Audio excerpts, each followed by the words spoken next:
Masyarakat yang berhadir tak bisa saya sebut satu persatu. Tokoh agama, bapak-bapak, ibu-ibu, hadirin dan hadirat yang dirahmati oleh Allah Subhanahu wa taala. Mengawali sambutan ini, saya atas nama pemerintah Kabupaten Batubara menyampaikan apresiasi yang sebesarnya kepada Majelis Habaib dan ulama Sumatera Utara beserta seluruh panitia atas terlaksananya kegiatan Batubara berselawat ini. Tak lupa pula saya mengucapkan selamat datang kepada seluruh hadirin yang dengan tulus ikhlas meringankan langkah dan meluangkan waktu untuk bersilaturahim menghadiri kegiatan ini. Mari kita maknai kegiatan berselawat ini sebagai motivasi bagi diri kita, keluarga kita, lingkungan kita, dan masyarakat kita agar menjadi umat yang terbaik, sembari mengevaluasi diri sejauh mana kita telah mampu mencontoh keteladanan yang melekat pada diri Rasul Sallallahu Alaihi Wasallam, baik dalam aspek ibadah, ritual maupun aspek ibadah sosial.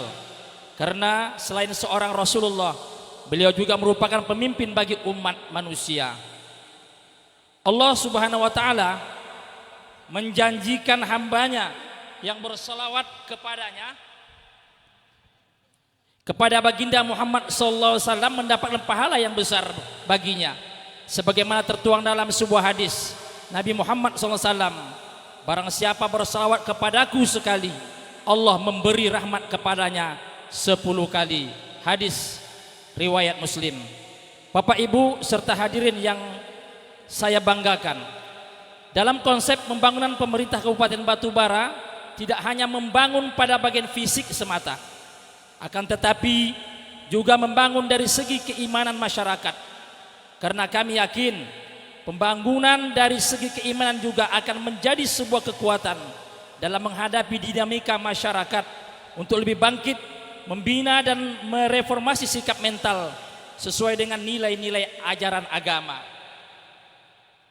Semua ini kami lakukan agar kedepannya kami memiliki masyarakat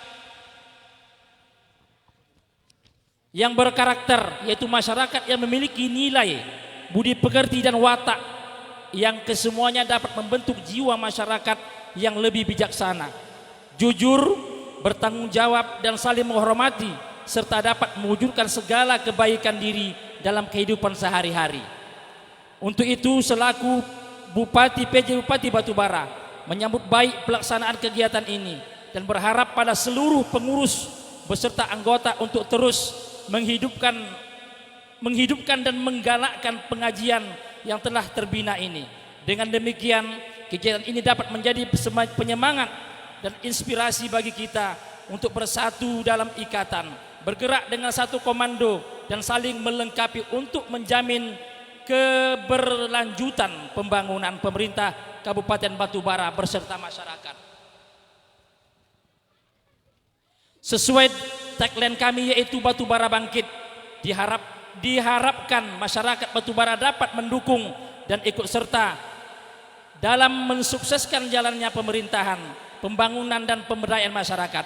Hadirin yang saya banggakan, demikian beberapa hal yang saya sampaikan.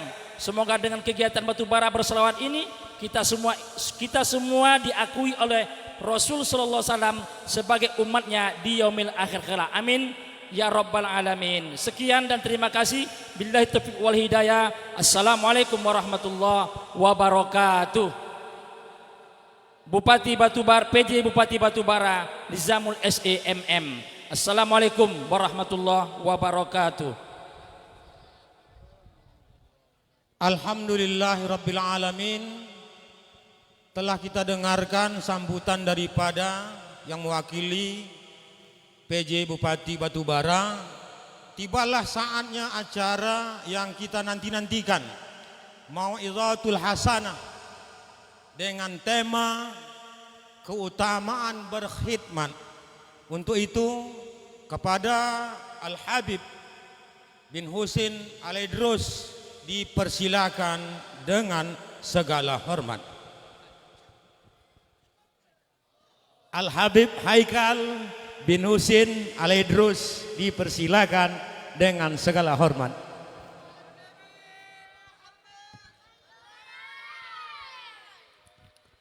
Assalamualaikum warahmatullahi wabarakatuh.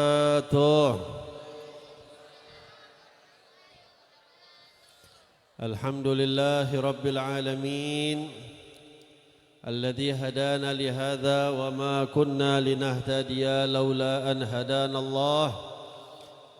Allahumma salli wa sallim ala sayyidina wa habibina wa syafi'ina wa qurrati a'yunina Muhammad ibni Abdullah wa ala alihi wa sahbihi wa mawalah wa la hawla wa la quwata illa billah, amma ba'du. Yang sama-sama kita muliakan, yang kita hormati seluruh para alim ulama. Banyak kita mendapati tuan-tuan guru, pimpinan-pimpinan pondok pesantren hadir bersama kita. Ada Kiai Haji Mufti Ahmad Nasihin, pimpinan Majlis Ta'lim Darus Safa. Begitu juga ada Al-Ustadz Irhas, ada Ustadz Faisal, Ustadz Anja, dan banyak lagi, Masya Allah. Dan yang paling kita hormati juga guru kita bersama, yang saya rasa paling besar jasanya mengumpulkan kita pada malam hari ini dengan semangatnya beliau yang luar biasa. Dari jauh-jauh hari sudah mempersiapkan, dengan banyaknya persiapan-persiapan yang sudah dilakukan. Al-Ustadz Muhammad Sumitra Nurjaya, mudah-mudahan insya Allah kepada beliau-beliau para alim ulama kita senantiasa dijaga oleh Allah Subhanahu wa taala, dilindungi oleh Allah Subhanahu wa taala, dan mereka mudah-mudahan insyaallah senantiasa diberikan kekuatan istiqamah oleh Allah Subhanahu wa taala agar dapat senantiasa menjadi lentera di dalam kehidupan kita, cahaya untuk jalannya kita, agar kita dapat kembali ke jalannya Allah Subhanahu wa taala dengan selamat daripada dunia ini. Amin ya rabbal alamin.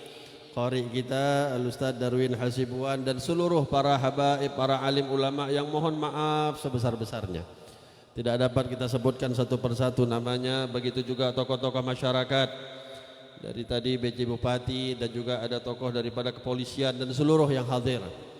Dan juga tidak lupa kita penghormatan tertinggi juga untuk teman-teman kita yang pasang tenda, untuk teman-teman kita yang khidmah merangkai menyusun panggung-panggung ini, untuk teman-teman khidmah kita yang menyiapkan sound system, untuk teman-teman kita yang menggelar karpet, para ahlul khidmah.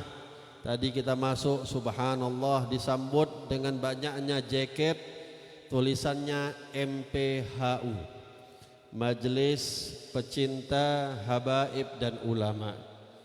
Ini luar biasa. Mudah-mudahan insya Allah MPHU Kota Batubara menular kepada kota-kota yang lain insya Allah.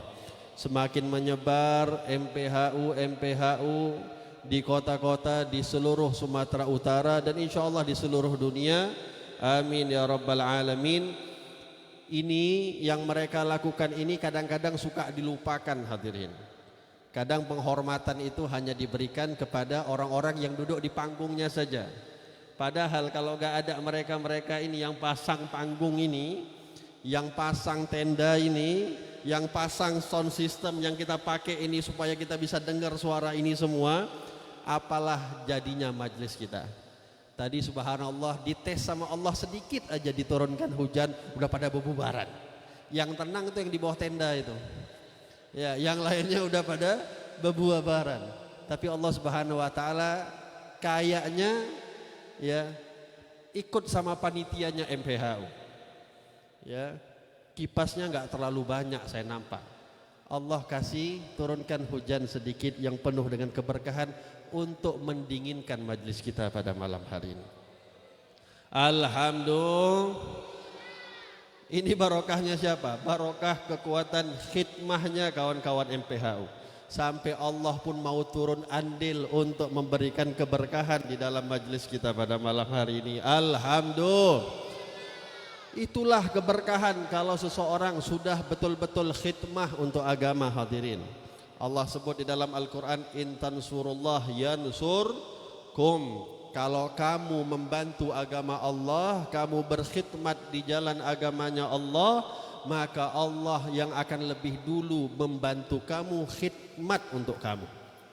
Oleh sebab itu hadirin, ya, saya paling yakin di setiap majlis manapun, apalagi majlis-majlis semisal ini, saya meyakini yang paling ikhlas hadir di majlis semisal ini adalah yang khidmah di dalam majlis ini. Mereka tidak disebut namanya, mereka tidak dikawal ketika mereka datang, justru malah mereka yang mengawal para tamu-tamu. Mereka tidak duduk di depan. Mungkin pun di saat ini kalaulah mungkin ada hidangan-hidangan yang disiapkan oleh panitia, bukan mereka juga yang makan. Mereka capek, mereka letih, mereka lelah dari berbulan-bulan yang lalu, tapi subhanallah tidak ada sedikit pun rasa cemburu yang ada di dalam diri mereka, karena inilah tanda-tanda orang-orang yang betul-betul lillahi ta'ala, ikhlas karena Allah subhanahu wa ta'ala.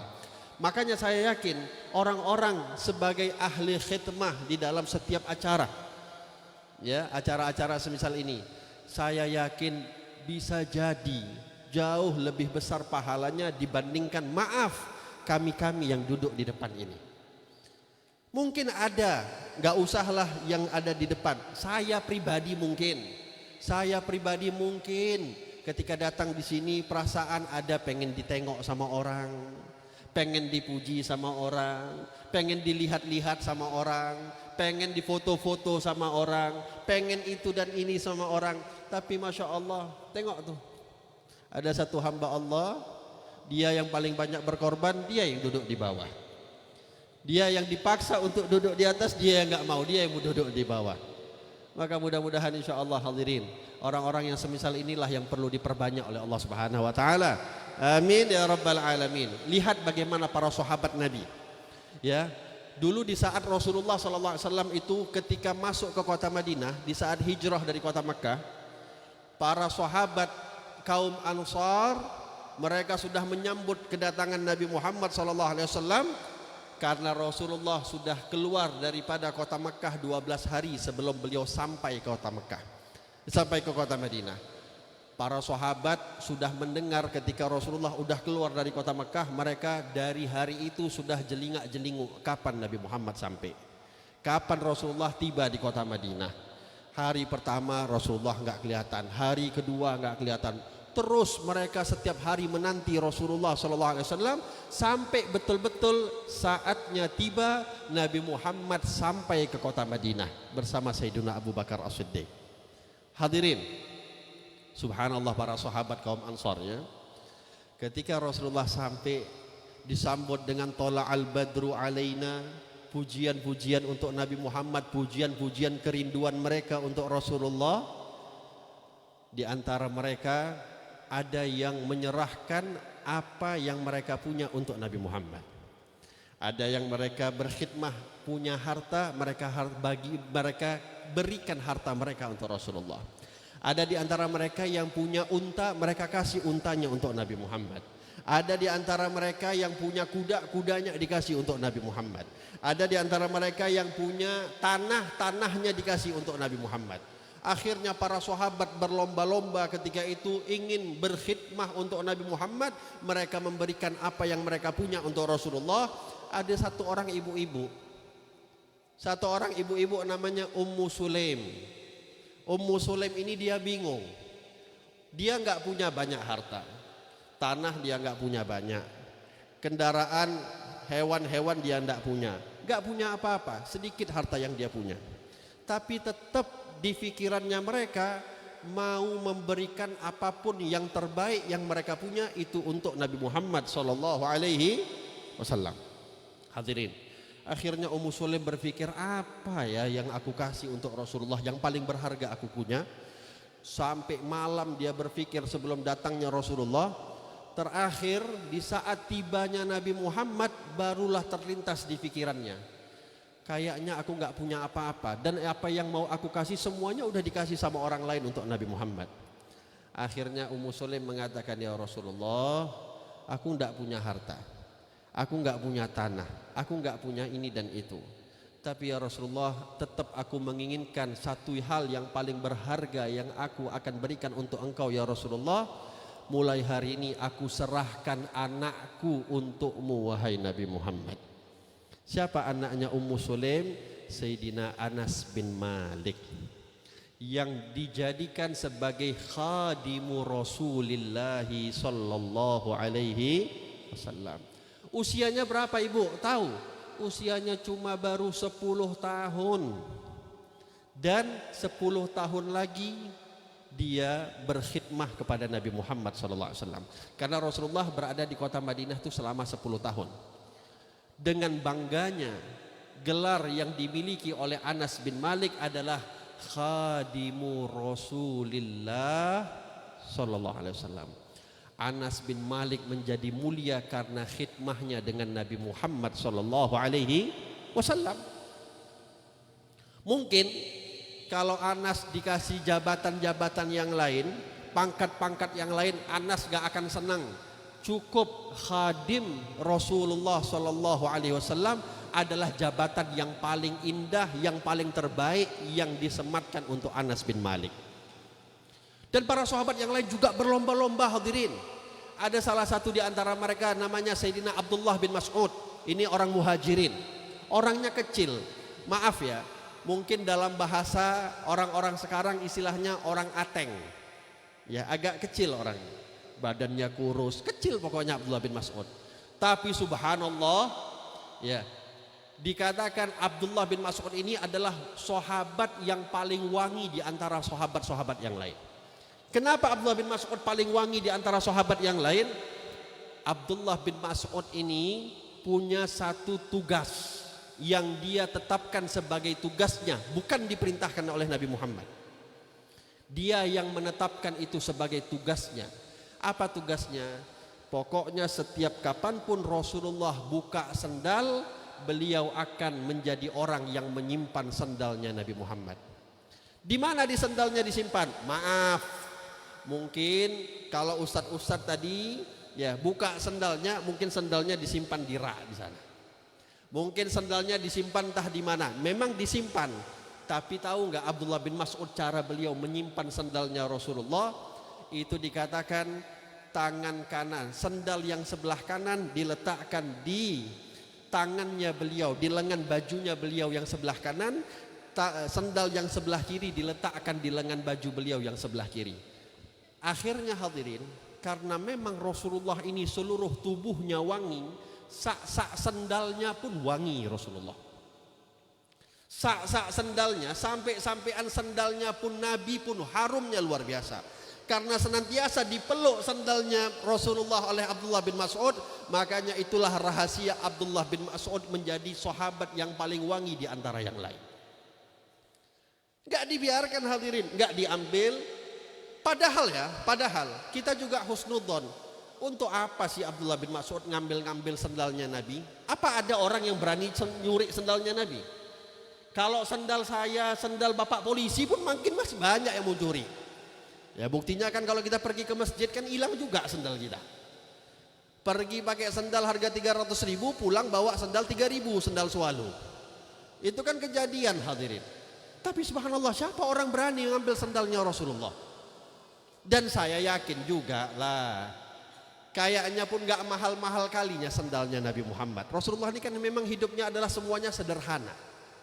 Tapi hadirin, bukan masalah khawatir hilang atau tidak, tapi mereka semuanya mau berusaha untuk khidmah dengan Nabi Muhammad sallallahu alaihi. Khidmah dengan Nabi Muhammad artinya khidmah di jalan Allah Subhanahu wa taala.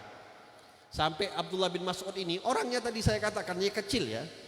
Itu setiap kali Nabi Muhammad keluar dari masjid ataupun keluar dari rumah, udah rapi itu sendalnya Rasulullah, bentuknya tinggal hanya keluar Nabi, kakinya langsung pakai sendalnya Nabi. Lalu apalagi tugasnya Abdullah bin Mas'ud, itu diambil tongkat sama Abdullah bin Mas'ud. Abdullah bin Mas'ud punya tongkat, setiap hari dia jalan di hadapan Rasulullah. Dia jalannya di depan Nabi. Kalau Nabi Muhammad jalan, itu Abdullah bin Mas'ud jalannya di depan. Apa tugasnya? Geser, awas. Kayak tadi.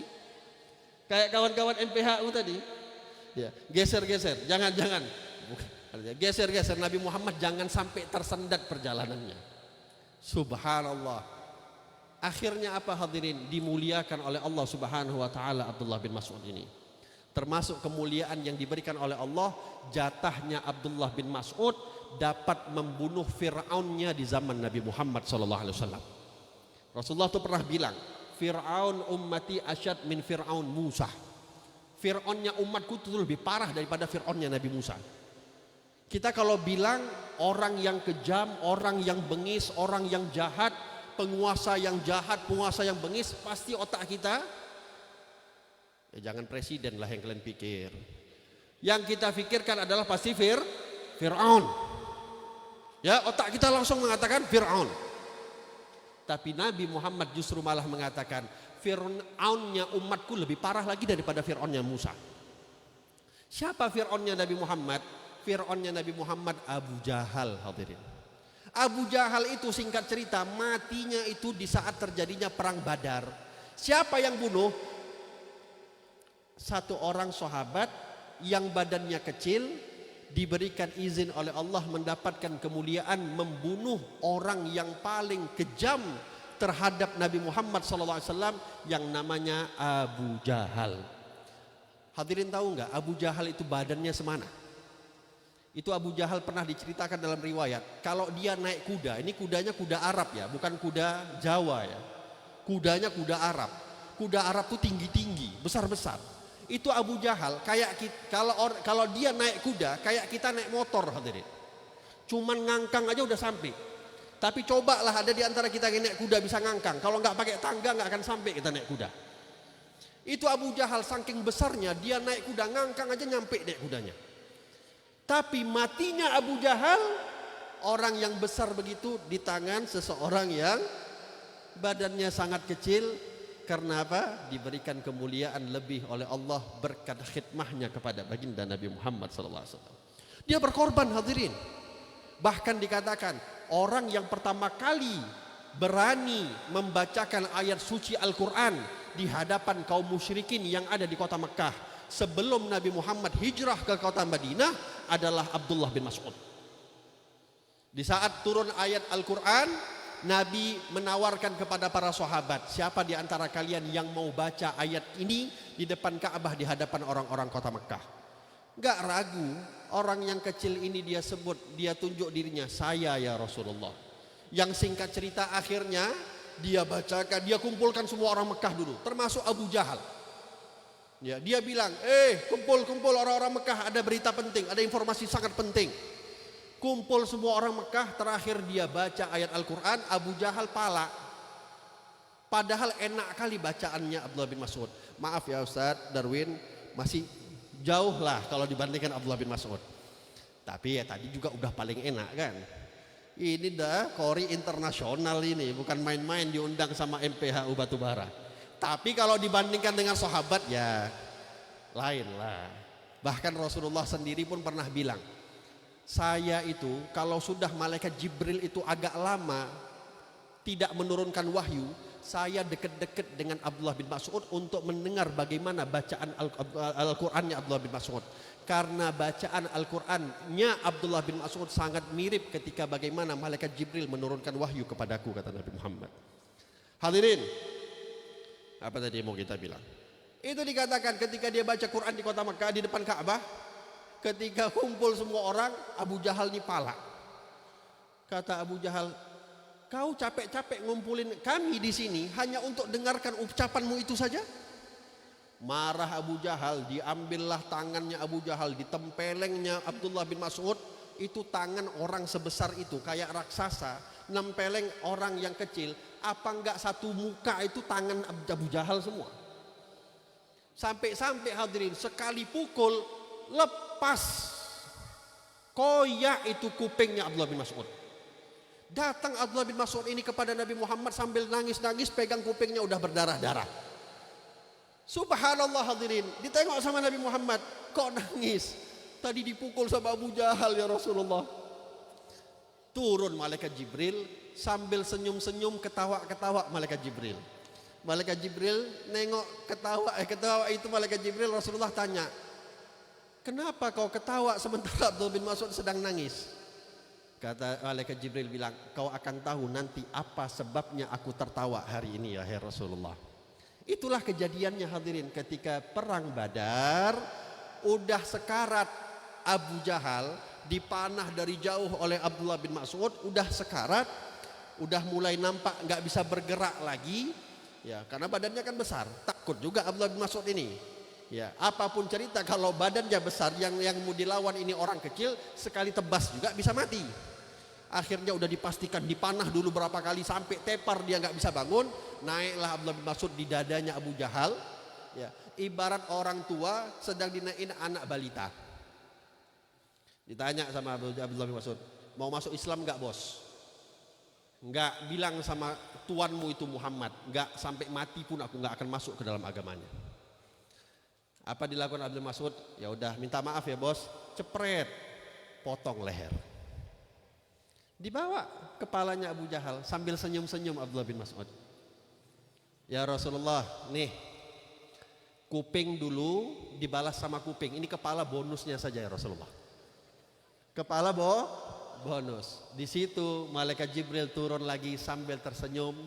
Malaikat Jibril tanya, ya Rasulullah, ingat enggak kenapa dulu saya tertawa, tersenyum ketika Abdullah bin Mas'ud ini sedang sedih, sedang menangis. Hadirin, keberkahan khidmah bahkan dikatakan oleh para ulama, man khadam yukhdam, man khadam khadam. Orang yang sering khidmah, orang yang suka khidmah, maka Allah akan menjadikan orang-orang di sekitarnya pada satu saat akan dibuat oleh Allah berkhidmah kepada dia.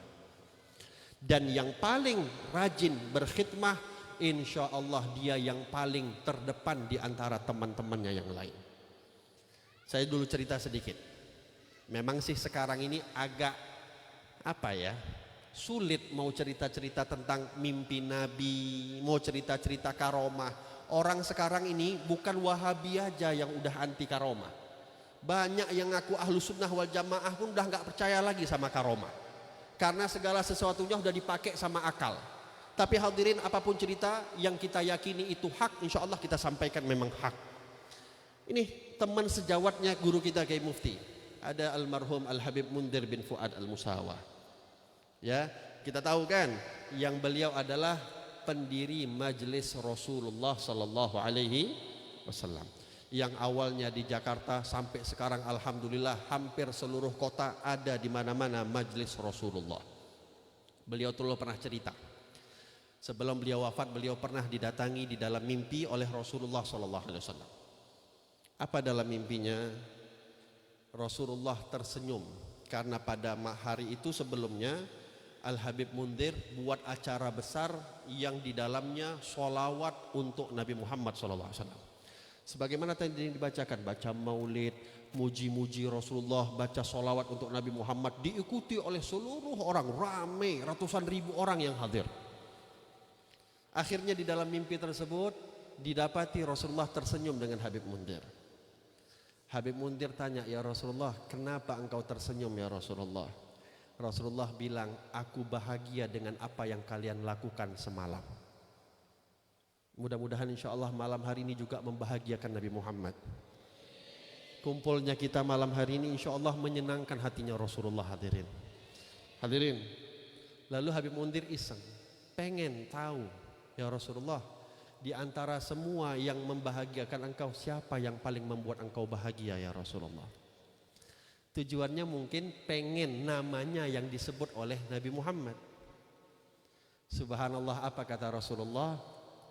Rasulullah mengatakan di dalam mimpi tersebut, saya hanya mengajak berbicara bagi yang percaya. Yang jelas Nabi SAW pernah mengatakan, man ra'ani fil manam faqad ra'al haq. Orang yang melihat aku di dalam mimpi, maka dia betul-betul melihat aku. Fa inna syaitan la yatamatsalu bih. Syaitan itu enggak akan bisa menyerupai aku. Hadirin, apa jawabannya Rasulullah? Pengennya Habib Mundir nama beliau yang disebut. Tapi Rasulullah justru malah mengatakan, aku bahagia dengan teman-temanmu yang pasang tenda. Aku bahagia dengan teman-temanmu yang mengurusi panggung. Aku bahagia dengan teman-temanmu yang mereka berkhidmah untuk terselenggaranya acara itu. Merekalah orang-orang yang paling membahagiakan hati Nabi Muhammad, hadirin. Oleh sebab itu, kita pun bisa menikmati apa yang kita rasakan pada malam hari ini. Dengan tenang kita bersolawat kepada Nabi, dengan aman kita bersolawat kepada Nabi. Itu adalah salah satu hasil khidmahnya Rasulullah, khidmahnya para sahabat, khidmahnya para ulama-ulama kita yang mereka tulus ikhlas di dalam khidmah di jalan Allah Subhanahu wa ta'ala. Maka ayo, apa yang bisa kita lakukan untuk khidmah di dalam agama ini, lakukan. Gak semuanya juga besok nanti semuanya berebut pasang panggung, semuanya berebut pasang tenda. Enggak. Pasti ada di antara kita yang mungkin kurang waktunya, tapi dia mungkin punya hartanya. Dia punya kemampuan untuk menginfakkan apa yang dia punya. Keluarkan sedikit, hadirin. Ini yakin kita nih, ngumpulin ribuan orang semisal ini, saya yakin ya, butuh uang puluhan juta, hadirin. Kalau tengok muka-muka anak-anak muda ini, Masya Allah, memang nampaknya sih kayaknya bau-baunya ada sih. Muka-muka toke-toke kopi ada, muka-muka toke-toke apa? Toke begal, toke ikan mungkin, batu bara lagi, toke ikan mungkin ada. Tapi hadirin, nampaknya kalau diserahkan sama anak-anak muda ini ya pengkor juga, hadirin. Butuh kita ini.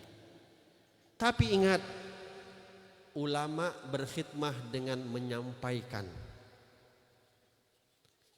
Pejabat berkhidmah dengan mengaturkan, membuat aturan. Polisi berkhidmah dengan mentertibkan. MPHU berkhidmah dengan apa yang mereka bisa buat. Semuanya kita tolong, ayo sama-sama ambil andil masing-masing.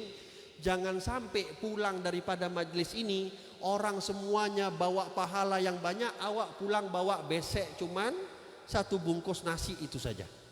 Udahlah nggak ngasih, bawa pulangnya paling banyak. Ya, maka hadirin, ayo mulai hari ini. Syuf, lihat pengorbanan guru-guru kita. Saya dengar di sini Ustadz Sumitra, Ustadz Irhas juga, ada Muallim Supriyadi juga. Ya, orang-orang ini hadirin mau ngajarin kita dari kota Medan loh, mereka datang. Berapa kali Ustadz? 6 kali katanya dalam 1 bulan. Kurang lebih atau mungkin lebihnya 12 kali. Dari Medan loh. Tadi saya berangkat, kalau nggak ada tol, udah tengok-tengok jam berapa lah nyampe, nggak sampai-sampai. Ini setiap bulan bolak-balik, hadirin. Mereka ini ikhlas untuk datang ke sini hanya untuk apa? Apa mereka tarik duit kita? Enggak. Ya kalau dikasih alhamdulillah, nggak ditolak. Tapi apa mereka minta-minta? Enggak, saya yakin mereka nggak minta-minta, hadirin. Tapi subhanallah, cobalah kita pikirkan. Paling tidak ya kita dukung, kita bantu, kita sukseskan pengajian-pengajian rutinan mereka. Yang mereka pengen tuh apa? Mereka nggak pengen, ya bukan tujuan mereka itu ketika mereka jauh-jauh datang ke sini dikasih makan makanan enak. Bukan itu tujuan mereka. Mungkin Ustadz Sumitra, Ustadz Irhas ini kalau pulang ke Medan lebih enak lagi makan mereka di sana. Tapi yang mereka harapkan cuma satu, hadirin. Wajah-wajahnya antum ini bukan hanya di saat acara batubara bersolawat saja nampaknya. Tapi kalau bisa usahakan, senengin hatinya mereka ketika mereka datang, kita pun ikut antusias di dalam menghadiri pengajian-pengajian mereka. Wallahi itu yang paling bikin senang seorang mu'allim ketika mengajarkan di sebuah majelis ta'lim. Maka ya ini kita juga akan menanti-nanti Kiai Haji Mufti Ahmad Nasihin yang akan berbicara insyaallah lebih luas. Saya tutup, ayo sama-sama kita berpikir mulai hari ini, ingat ya, Tidak semua sahabat Nabi mengeluarkan harta mereka. Tapi banyak di antara mereka yang berkorban apa yang mereka punya walaupun itu tidak harus harta. Apakah yang harta yang dikeluarkan itu yang lebih besar pahalanya? Tidak. Yang jelas yang paling ikhlas di dalam membantu agamanya Allah, itulah yang paling besar pahalanya di sisi Allah Subhanahu wa taala. Maka mudah-mudahan insya Allah kita semua dijadikan oleh Allah sebagai orang-orang penolong agamanya Allah. Amin, amin ya rabbal alamin. Mudah-mudahan insya Allah dengan khidmahnya kita, Allah Subhanahu wa taala menggantikan segala usaha yang kita lakukan, upaya yang kita lakukan, harta yang kita keluarkan, apapun yang sudah kita korbankan, mudah-mudahan insya Allah diganti dengan yang jauh lebih baik dari Allah Subhanahu wa taala. Amin, amin ya rabbal alamin. Dan kita doakan guru-guru kita, Ustadz Sumitra Nurjaya, Ustadz Irhas, dan guru-guru kita, muallim-muallim kita yang mereka setiap waktu mereka berkorban untuk datang ke tempat ini mengajarkan ilmunya, mudah-mudahan segalanya dimudahkan oleh Allah Subhanahu wa taala.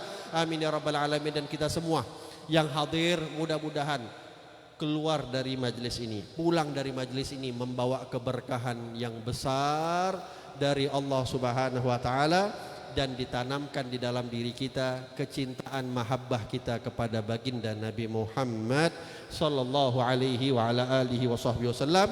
Amin ya rabbal alamin. Allahumma ja'al hadza jama'ana jamal marhuma wa tafarraqana min ba'dihi tafarruqan ma'suma wa la taj'al minna wa la fina wa la ma'ana syaqiyya wa la mahrumah bi rahmatika ya arhamar rahimin. Rabbana atina fid dunya hasanah wa fil akhirati hasanah wa qina adzabannar. Wa sallallahu ala sayyidina Muhammad wa ala alihi wa sahbihi wasallam. Walhamdulillahi rabbil alamin. Saya mohon maaf atas segala kelancangan kata. Wassalamualaikum warahmatullahi wabarakatuh.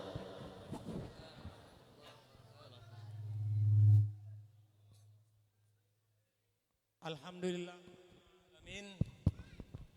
Telah kita dengarkan begitu banyak keutamaan kita berkhidmah. Mudah-mudahan kita yang hadir pada malam hari yang berbahagia ini termasuk memperoleh keutamaan sebagaimana disebutkan oleh Al-Habib Haikal Aidrus tersebut. Kemudian kita akan lanjutkan mau'izatul hasanah berikutnya dengan tema persatuan dan kesatuan ukhuwah Islamiyah kepada Kiai Haji Mufti Ahmad Nasihin. Dipersilakan dengan segala hormat.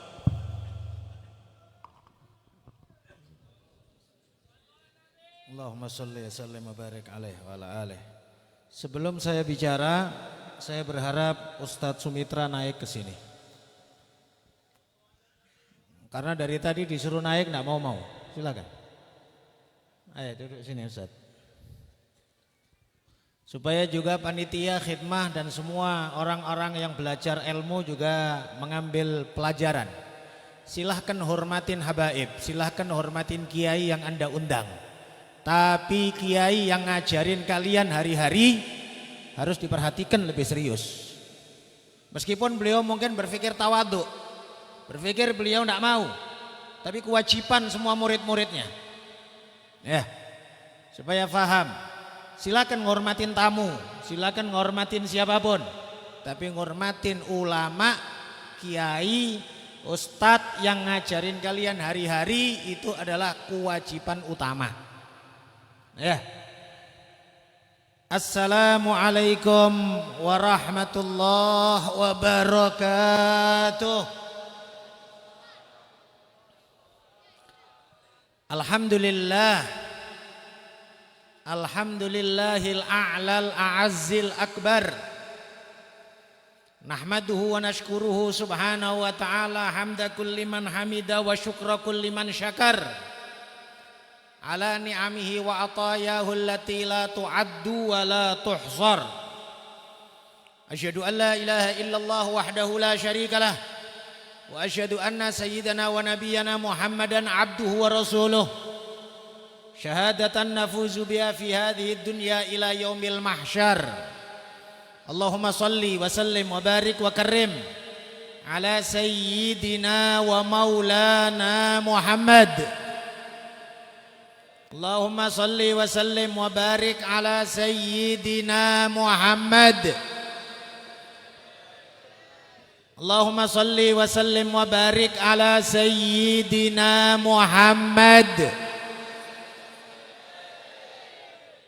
أفضل من حج واعتمر ولبى وحلق ونحر وطاف بالبيت العتيق وقبل الحجر وعلى آله وصحبه المصابيح الغرر والتابعين لهم وتابعهم بالأثر أما بعد.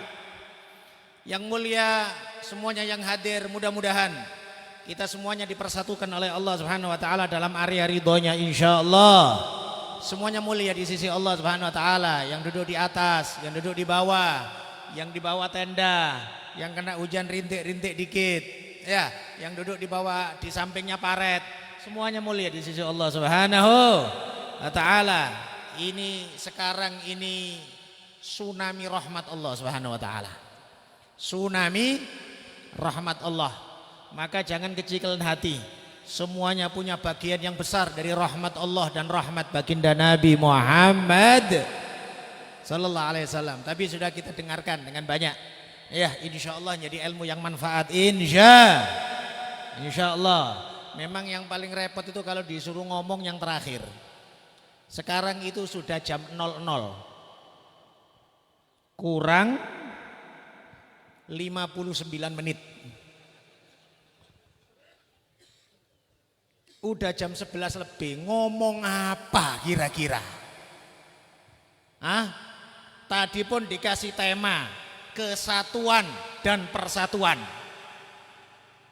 Saya teringat Pancasila, ada 5. Ini sila keberapa ini? Ketiga, kesatuan Indonesia. Kesatuan Indonesia. Ini belajar zaman SD dulu ada PMP. Sekarang udah gak ada katanya ya Pak ya. Masih ada? Ya, dulu PMP. Kalian kira-kira hafal enggak ini Pancasila kira-kira? Ya, ditunjukkan di TV kadang-kadang DPR ditanya Pancasila enggak hafal. Ya. Apa perlu kira-kira Pak Kapolsek dites ini kira-kira?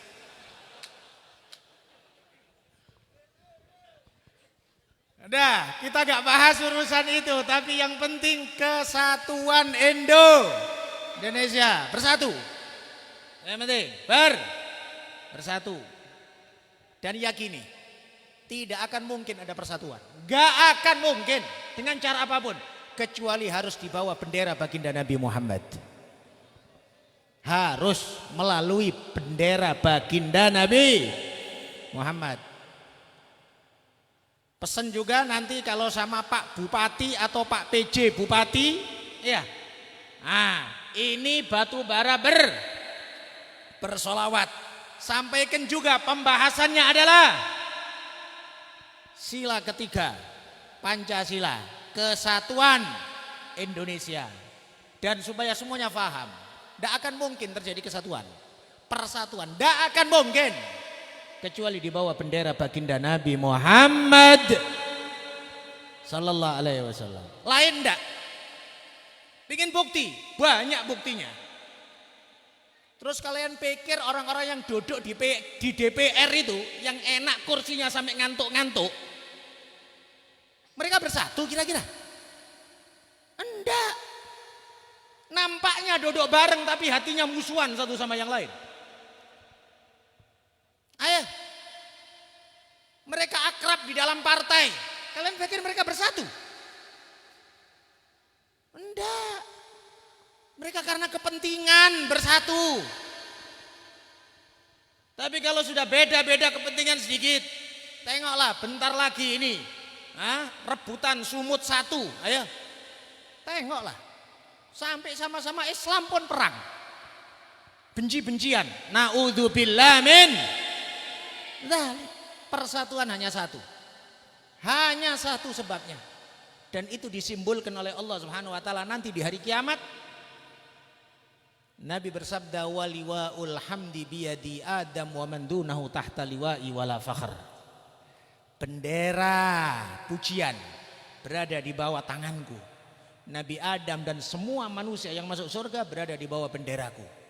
Disatukan oleh Allah Subhanahu wa taala di bawah bendera baginda Nabi Muhammad sallallahu alaihi wasallam.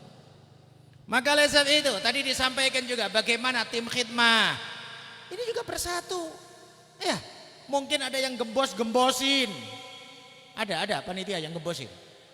Ya, mungkin ada yang gembosin, mungkin ada yang bikin gak semangat, mungkin ada yang nakut-nakutin. Tapi alhamdulillah karena kebersamaan, kebersatuan.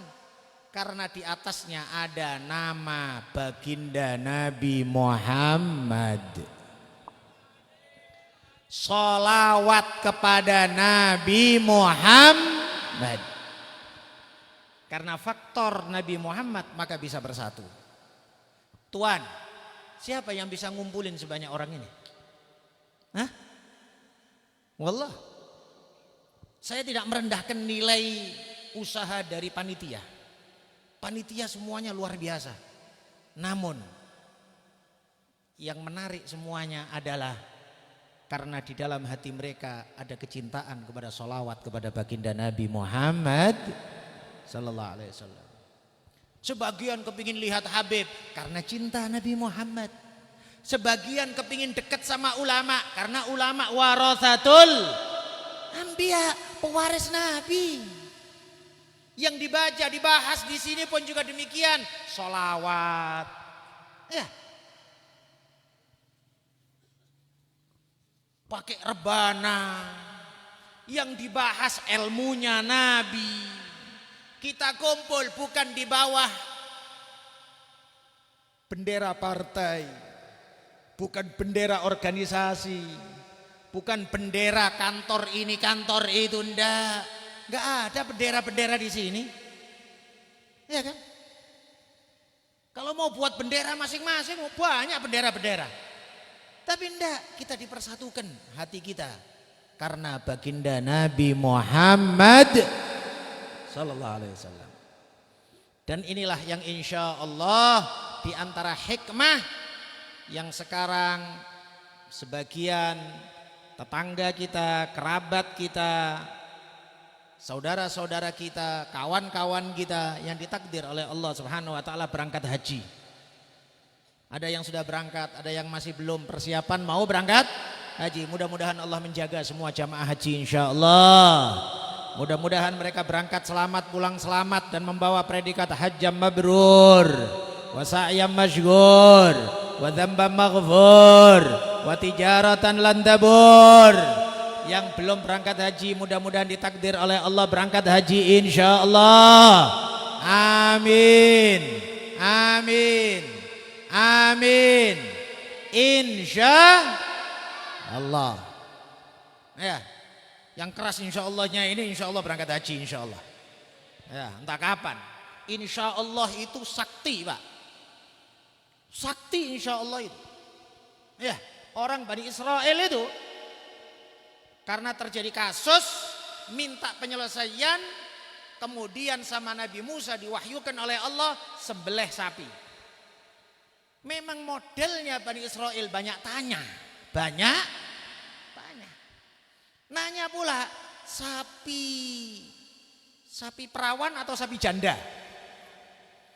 Sapi warna putih atau kuning? Sapi yang dipakai bajak atau sapi perah? Banyak tanya, ruwet kali. Dijawab setiap pertanyaan sampai kemudian yang terakhir omongannya Bani Israel, wa inna insyaallahu lamuhtadun. Ya. Dan sesungguhnya kami insya Allah dapat petunjuk dari Allah. Dalam banyak tafsir disebutkan. Ini kriteria kak sapi ini gak akan ditemukan. Sapi ini sehat, besar, warnanya kuning keemasan. Iya kan? Bersih, gak pernah dipakai bajak sawah. Setiap orang yang memandang mesti gembira dan seneng. Wah ini sapi dari mana dapat kayak gini nih Pak? Ya, Cari seluruh batu bara dari ujung ke ujung nggak akan dapat sapi ini. Para ulama mengatakan berkat mereka mengatakan insya Allah didapatkan sapi itu. Andai mereka nggak bilang insya Allah, sampai mati pun mereka mencari nggak akan dapat itu sapi yang dimaksud. Barokahnya insya Allah. Maka demikian juga niatkan mau berangkat haji insya Allah. Mudah-mudahan digampangkan oleh Allah. Di antara hikmah berangkat haji. Singkat saja, satu di antaranya bahwa Tuhan ada kenikmatan rohani yang lebih hebat daripada kenikmatan jasmani. Apa maksudnya? Maaf, orang berangkat haji itu capek ya. Capek. Mau berangkat belum masuk asrama haji banyak tamu. Tamu pun nyediain makan. Capek kan? Atas persiapan masuk asrama haji. Setelah asrama haji kemudian ke Kuala Namu. Ya kan? Udah Kuala Namu nanti naik pesawat 9 jam 10 jam nyampe di Jeddah turun antri paspor. Ya. Belum tentu bisa cepat keluarnya. Udah gitu kemudian antri naik bus. Udah yang repot tas. Udah nyampe pun di Mekah, udah nyampe pun di hotel, kadang-kadang keliru tas sama kawannya. Udah capek kali udah. Rumput capek. Keluar biaya. Macem-macem. Tapi setelah nampak Ka'bah, mana itu capeknya itu, Pak? Wallah hilang capek itu hilang. Nampak Ka'bah. Padahal Ka'bah ya cuman peta gitu ajanya. Ya, cuman peta dilapis hitam gitu aja kainnya. Cuman itu aja. Tapi Allah Subhanahu wa taala meletakkan kenikmatan ruhani di dalamnya. Supaya Anda paham, Bu, Pak. Pernahkah kita rasakan kenikmatan ruhani tersebut? Yuk kita cari. Nikmatnya sholat, nikmatnya jamaah, nikmatnya masjid. Ya. Nikmatnya masjid, nikmatnya majelis ta'lim nih kayak gini nih. Enak apa enggak enak? Jam berapa? Jam berapa? Enak tapi nengokin jam terus. Ya kan? Nikmat majelis ini Masya Allah. Kita enggak memandang status masyarakat. Kita enggak memandang kaya, miskin. Kita enggak memandang ganteng, jelek, cantik, jelek. Kita enggak mandang itu semuanya. Kita duduk asyik, nyaman, sholawatan kepada baginda Nabi Muhammad. Ini kenikmatan rohani. Ya, maka oleh sebab itu, kalau Anda bisa merasakan nikmatnya rohani, nikmatnya tahajud, nikmatnya tahajud. Yuk belajar yuk, baik yang bicara dan juga yang bicara ngajak sama yang mendengarkan. Yuk nikmatnya tahajud. Asyik, enak. 2 rakaat pelan-pelan, 4 rakaat, sujud agak dilamain dikit. Ya, sujud agak dilamakan dikit. Nikmatin. Tuan, seorang ulama, Anda tanya nanti sama Ustadz Sumitra. Ya. Nikmatnya kalau seorang ustadz, seorang ulama cari satu masalah enggak ketemu-ketemu. Sampai setengah bulan, 3 minggu cari itu jawaban di kitab, dicari nggak ketemu, di YouTube nggak ketemu, di mana semuanya nggak ketemu. Subhanallah, suatu saat kemudian dia buka kitab, ada jawabannya di situ. Itu nikmatnya itu, Pak. Lebih dari nikmat orgasme sama istri, Pak. Ngerti nikmat orgasme sama istri? Yang ngerti cuma 3 orang. Berarti yang lain jomblo semuanya. Nikmatnya luar biasa itu. Ulama cari satu jawaban masalah ndak ketemu-ketemu. dapat sebulan, sebulan setengah, buka di perpustakaan ketemu jawabannya. Nikmatnya itu luar biasa, Pak. Maka sama juga demikian. Dalam haji ada nikmat ruhani. Hikmah pertama. Hikmah kedua, persatuan. Inilah yang kita bahas tadi, persatuan. Dan memang agama kita memang demikian, Tuhan. Semuanya adalah untuk persatuan. Disyariatkan sholat jamaah setiap hari 5 kali. Disyariatkan sholat jamaah. Ulama beda pendapat. Dalam mazhab Syafi'i ada yang mengatakan sholat jamaah itu fardu kifayah. Dan ada yang mengatakan sunnah muakkadah. Masing-masing ada konsekuensinya. Yang mengatakan sunnah muakkadah, ya berarti nggak ada konsekuensi sampai dosa kalau nggak jamaah. Ya. Tapi kalau mengatakan fardu kifayah, ada konsekuensinya. Satu kampung nggak sholat jamaah, dosa seluruh satu kampung. Ya. Yang repot kadang-kadang sholat duhur sama sholat asar. Maghrib, isya, subuh insya Allah ada jamaah. Tapi duhur asar, saya tidak tahu nih di Batubara ini gimana kira-kira. Di Medang Deras ini ya apa tidak tahu kita. Di kampung-kampung semuanya sholat duhur asar apa tidak jamaahnya. Kalau nggak ada jamaah bagi ulama yang mengatakan fardu kifayah, dosa satu kampung. Dosa satu kampung.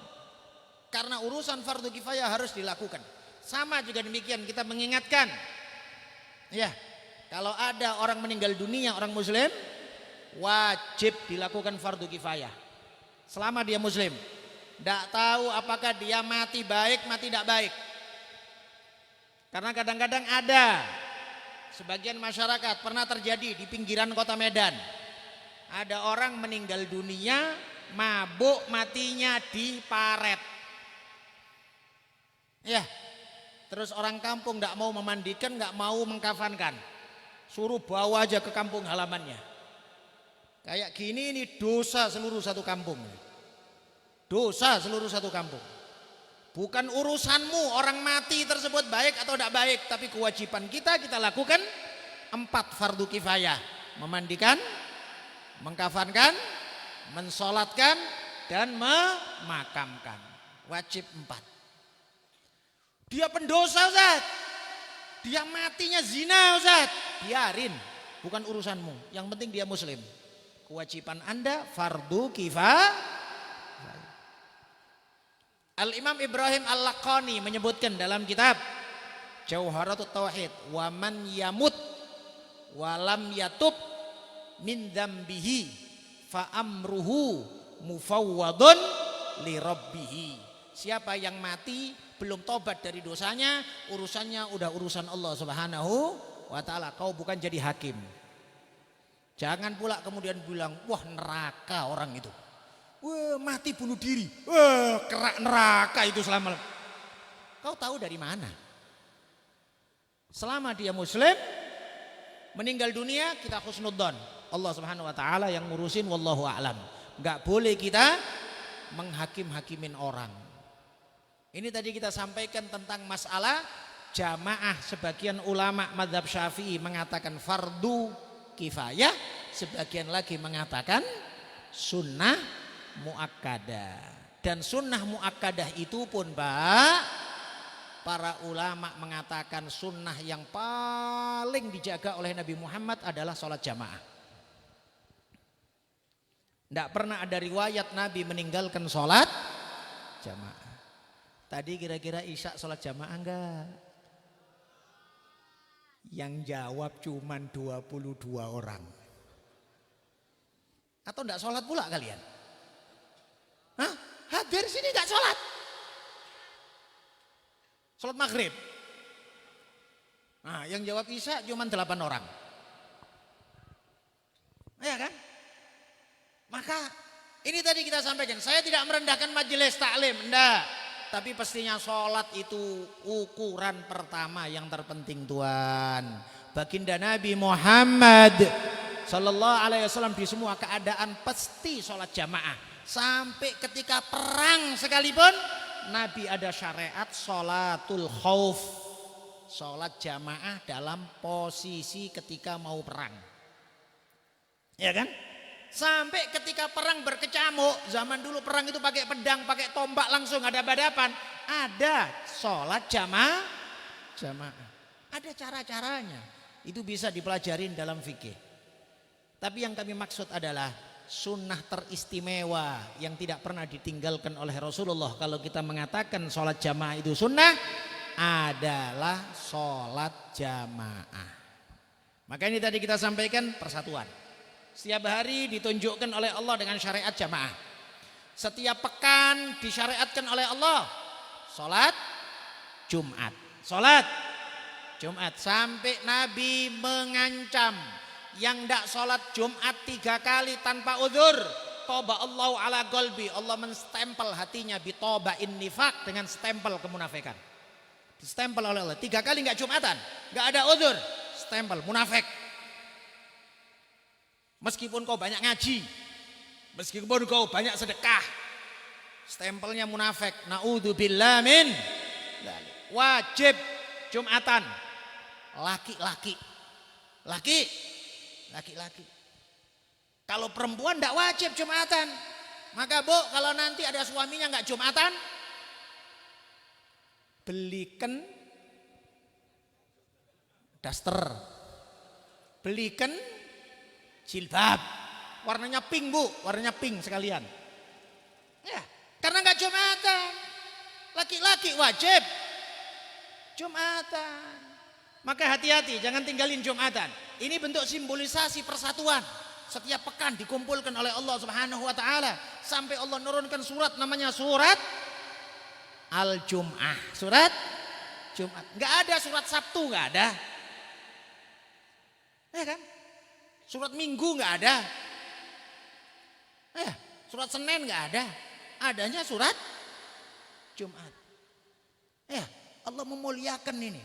Persatuan ini Jumat disatukan oleh Allah Subhanahu wa taala, dan juga ketika haji disatukan oleh Allah semuanya dari berbagai macam negara dengan perbedaan bahasa, dengan perbedaan adat istiadat, dengan perbedaan warna kulit, dengan berbagai macam perbedaan, Pak. Pokoknya kumpul jadi satu di Arafah, di Mina, di Mekah, kumpul jadi satu, persatuan. Penting untuk disampaikan ini karena di akhir zaman banyak sekali narasi-narasi perpecahan, itu banyak sekali, Pak. Narasi-narasi adu domba fitnah itu banyak kali, Pak, sekarang, Pak. Iya. Orang udah santai, aman-aman, nyaman, difitnah, di macem-macem. Padahal ini tugas utama setan memang ini. Maka orang yang paling buruk adalah disebutkan dalam hadis Nabi, syiraru khalqillah, paling buruknya makhluk Allah. Paling buruknya makhluk Allah. Apakah B2? Enggak. Apakah B1? Enggak. Nabi menyebut syiraru khalqillah al-masya'una bin namimah al-mufarriquna bainal ahibbah. Makhluk yang paling jelek di mata Allah, dalam pandangan Allah, adalah orang yang jalan dengan membawa adu domba. Sering fitnah sana sini, sebar-sebarin fitnah. Al-mufarriquna bainal ahibbah, yang memecah belah antara orang yang saling kasih sayang. Ya. Dari dulu masjid nggak ada masalah, masuk satu orang bikin ribut antar BKM. Ini orang satu ini khadamnya setan. Ya, yang dikirim sama setan. Ya, majelis taklim udah dari dulu bagus-bagus, enak-enak. Ya, panitia pengurusnya akrab-akrab. Gara-gara satu orang masuk pecah semuanya. Ini anak setan ini. Anak setan. Loh, memang tugasnya setan itu, mecah belah itu tugasnya setan. Maka oleh sebab itu ada sebuah riwayat bahwa iblis itu paling gembira kalau dilaporin salah satu dari 3 hal. Kalau ada setan ngasih laporan, Tuan Iblis, aku bisa bikin orang warga Medang Deras mabuk, umpamanya gitu. Tambah 2 orang lagi. Iblis senyum-senyum ya, bagus. Gitu aja. Aku bikin 1 orang bisa. Ini ada majelis taklim MPHU, ada pula yang nyolong sandalnya Ustadz. Gitu ya. Ya. Itu iblis senyum-senyum aja, bagus. Nah, gitu aja. Tapi kalau ada laporan 3, salah satu dari 3 seneng kali iblis. 1, kalau ada laporan, setan bilang, Pak Iblis, aku bisa buat orang mati su'ul khotimah murtad. Wah, seneng kali itu iblis itu. Seneng gak? Seneng kali. Didekatkan, oh iya bisa. Gimana caranya? Wah, sini. Didudukkan, sini. Didudukkan dekatnya iblis. Diseneng-senengkan. Wah, naik pangkat ini setan ini. Naik pangkat setan ini. Ya. Kedua, disebutkan kalau ada laporan kepada Pak Iblis. Pak Iblis, aku bisa buat orang hatinya takut melarat. Hatinya kalau takut melarat senang kali iblis itu. Karena itu adalah awal dia akan menerjang banyak hukum. Kalau udah orang takut melarat, wah macam-macam. Ya kalau punya takwa Pak, kalau nggak punya takwa, kalau nggak punya iman, ya. Oleh sebab itu kita bersyukur kepada Allah Subhanahu wa ta'ala. Ya, jangan sampai hati kita ada perasaan takut melarat. Maka tadi disebutkan saling membantu dalam majelis taklim. Saling membantu. Saya tidak tahu urusan keuangannya MPHU ini, saya tidak tahu. Ya kan ya? Enak aja Ustadz Sumitra buat tiket, langsung booking tiket Malang ke Medan. Enak aja. Iya kan? Wah, buat pengajian sekian ribu orang, semuanya dikasih makan. Rasanya pun Pak Camat nggak bisa buat kayak gini. Iya kan? Lalu terus dari mana Ustadz Sumitra dapat? MPHU ini dapat. Supaya Anda paham, ini agama udah dijamin sama Allah. Yang mau ikut silahkan. Yang nggak mau ikut nyumbang, santai Ustadz. Nanti saya suratin Raja Qatar, santai. Ya kan? Kalau nggak ada yang nyumbang nih, bupati nggak nyumbang, cuman ngirim pidato saja, tag pidato. Ya, mudah-mudahan nggak kayak gitu kan? Ya kan? Pak, agama ini udah dijamin sama Allah. Kau mau ikut, alhamdulillah. Kau nggak mau ikut, akan datang satu orang yang akan melanjutkan perjuangan ini. Pasti. Agama ini dijamin sama Allah. Tapi tadi Ustadz Sumitra punya pondok pesantren di Medan. Informasinya semua santri gratis. Tidak ada uang gedung, tidak ada uang pangkal, tidak ada uang bulanan, tidak ada, gratis semuanya.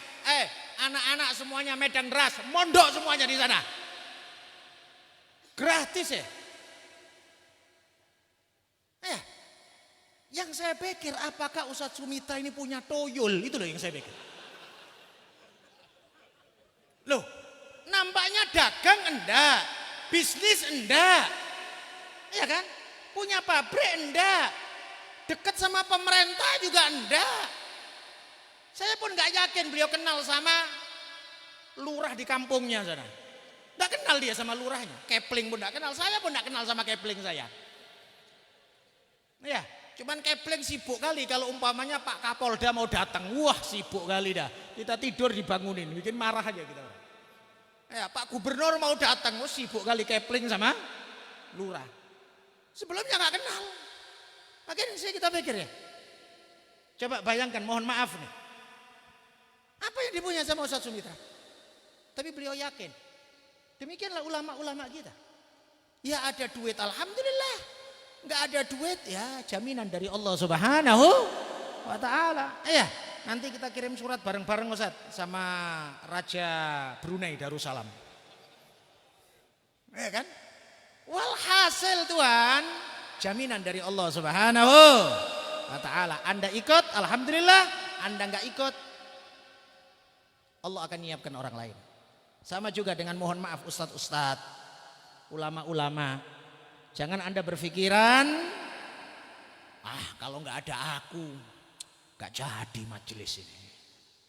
Kalau enggak ada aku, cemana pengajian pondok ini, cemana? Kau mati pun enggak apa-apa. Mati pun datang ustadz baru nanti. Jangan kau pikir agama ini tergantung sama engkau. Ya kan? Sama juga mohon maaf. PKM masjid, jangan kepikir kalau enggak karena aku Pak Haji ini.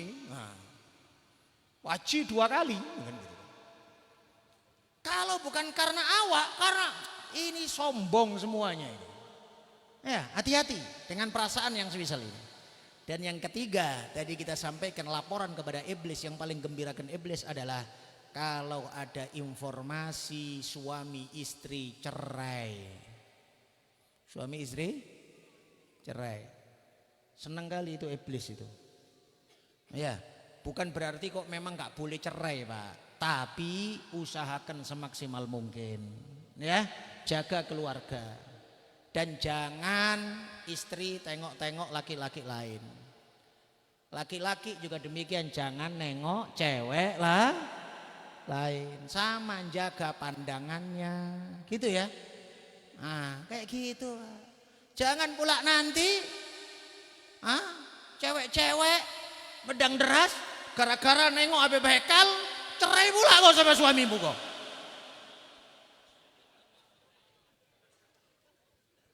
Ya, jangan kayak gitu. Maka di sini Tuhan, ya, hati-hati. Perceraian, perpisahan, permusuhan, ini adalah tugasnya setan yang luar biasa ini, yang terpenting. Allah berfirman, innama yuridu syaitanu ayyuqi'a bainakumul adawah. Sesungguhnya setan itu berkehendak untuk menjatuhkan permusuhan dan kebencian di antara kalian. Tadi kita sampaikan akhir zaman ini banyak narasi-narasi kebencian. Banyak narasi-narasi adu domba.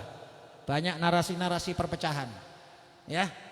Jangan turutin itu semuanya, jangan ikutin itu semuanya. Udah. Diem. Jangan ikut nyebar-nyebarin permusuhan. Sebisa mungkin kita jadi perekat kalau bisa. Nggak bisa jadi perekat, jangan jadi punya andil pecah belah. Kalau bisa jadi perekat. Kita menyatukan banyak orang, ya, menyatukan banyak orang. Kumpul, ngaji, majelis, taklim, akrab, tetangga semuanya kalau bisa. Nggak bisa, jangan punya andil perpecahan. Itu aja. Diem lah udah. Nggak ikut campur biarlah. Kita sering kok dulu kayak gitu difitnah-fitnah sama ustadz-ustadz Medan. Untuk apa majelis Darus Sofa, sholawatan, ribuan orang yang hadir, tapi nggak punya prinsip.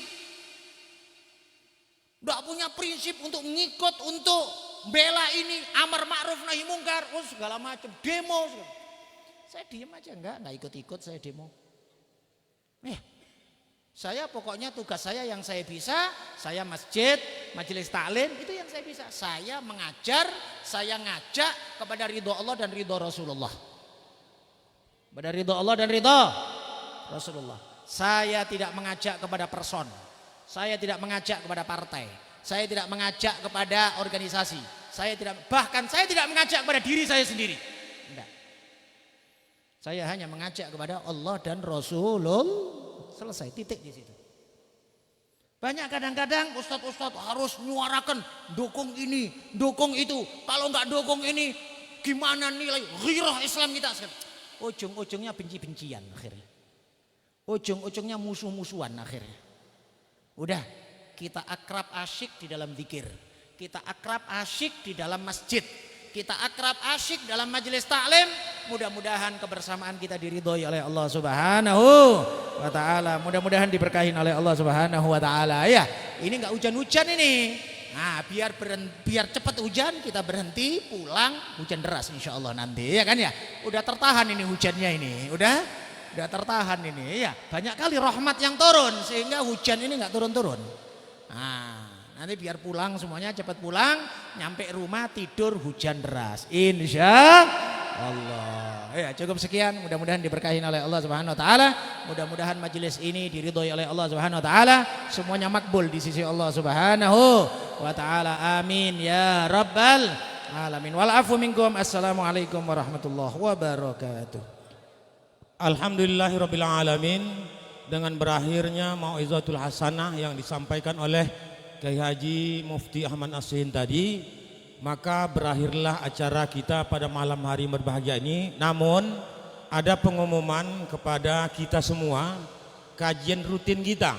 Jangan lupa, insya Allah tim khidmat MPHU siap tidak malam esok kita mengaji pengajian rutin kitab Sirajul Huda di Mushola Al Husain di belakang rumah Tokeh Jali. Siap tidak? Siap insya Allah. Yang akan dibahas, dikaji oleh Tuan Guru kita Al-Ustaz Muhammad Sumitra Nurjaya malam Senin. Kemudian dilanjutkan pada malam Rabu, kajian kitab Tauhid juga, kitab Bidayatul Hidayah. Kemudian bersama dengan kitab Kifayatul Ghulam di Dusun Tasa. Di Dusun Tasa Masjid Ar-Rahman. Dilanjutkan pada malam Jumat, kajian kitab Fathul Mu'in dan kitab Tasawuf Minhajul Abidin di Mushola Nurul Huda bersama Tuan Guru kita Al-Ustaz Irhas. Jadi Bapak Ibu rahimakumullah, ini belum doa nih Bapak Ibu. Nanti kita nunggu doa. Kau dapat duduk dulu kojab. Ya duduk kojab. Doa ini lebih mantap lagi nanti. Insya Allah dibalas oleh Allah Subhanahu wa taala kontan. Hujan nanti setelah kita balik. Setelah kita pulang ke rumah insya Allah hujan. Nah, kalau dapat duduk sementara kita menunggu doa Bapak Ibu rahimakumullah. Nah, dalam hal ini untuk itu setelah pengumuman, harapan kami panitia hadirlah di majelis-majelis yang rutin kita. Jadi majelis yang besar ini tak pala selalu kali batu bara berselawat. Insya Allah akan datang kita buat lagi lebih besar daripada ini. Untuk itu kepada Kiai Haji Mufti Ahmad Nasihin sekali lagi untuk membacakan doa. Dipersilakan.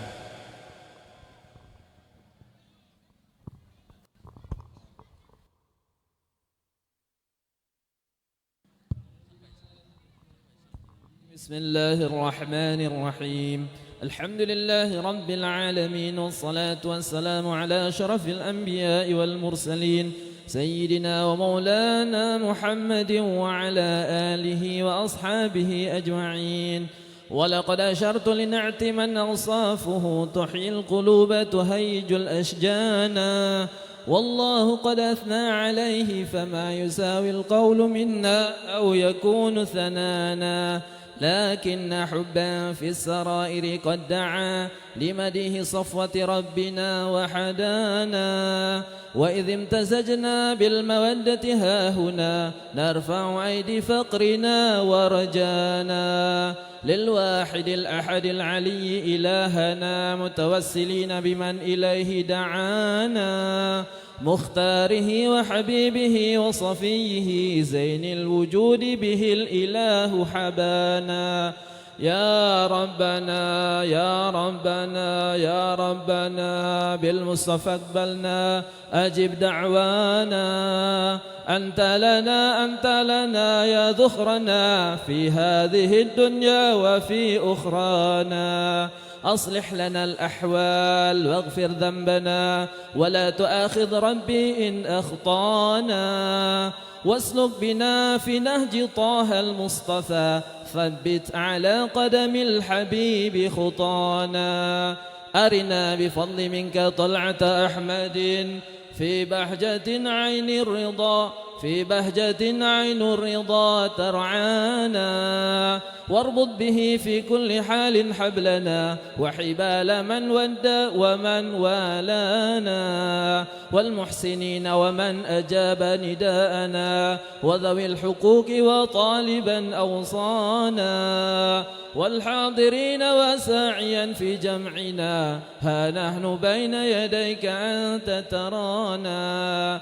ولقد رجوناك فحقق سؤلنا واسمع بفضلك يا سامع دعانا وانصر بنا سنة طه في بقاء العرض واقمع كل من عادانا وانظر إلينا واسقنا كأس الهنا واشفي وعاف عاجلا مرضانا واقض لنا الحاجات وأحسن ختمنا عند الممات وأصلحا عقبانا يا رب واجمعنا وأحبابا لنا في دارك الفردوس يا رجوانا يا رب واجمعنا وأحبابا لنا في دارك الفردوس يا رجوانا يا رب واجمعنا وأحبابا لنا في دارك الفردوس يا رجوانا بالمصطفى صل عليه وآله ما حرك الريح الصبا أغصانا